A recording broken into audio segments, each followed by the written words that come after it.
We zijn mooi in Nederland blijven. We verrennen gaan wel dit wel in Oostenrijk of Tsjechië of in Frankrijk of in België. Maar de leeftijd begint ook een beetje parten spelen en ik denk, laat het maar mooi in Nederland blijven. En dit geldt voor de hele tijd meer meesken. Uit onderzoek tocht blikken dat een kwart van de Friezen dit jaar net naar het buitenland op vakantie gaat. En dit vernemen ze op kampeerboerderij De Omleiding in Veenwouden. In Nederland blijven is namelijk steeds meer in trek. Eerst dacht ik, het wordt misschien net zo heel druk. En nou in Iers, aan een weekend, is het echt een soort van ping, ping, ping. Alle reserveringssystemen slaan op hol. En het merkt heel last minute nog wel dat mensen kan boeken. Nu staat een soort mensen tevreden binnen met de mooie natuur en de goede temperaturen in Nederland.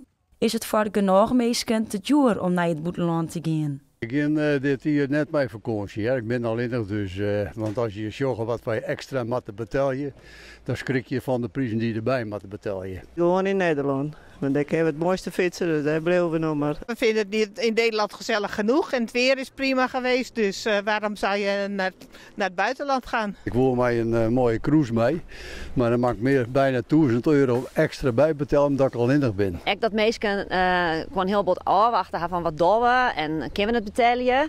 En dat ze nou dan toch beslissen dat we dan toch in Nederland blijven. Omdat het toch te duur wordt in het buitenland.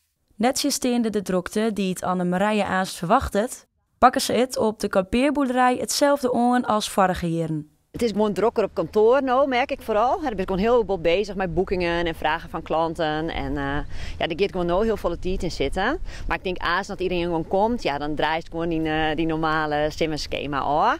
En we hopen gewoon dat iedereen een heel leuk vakantie had hier in Noord-Friesland.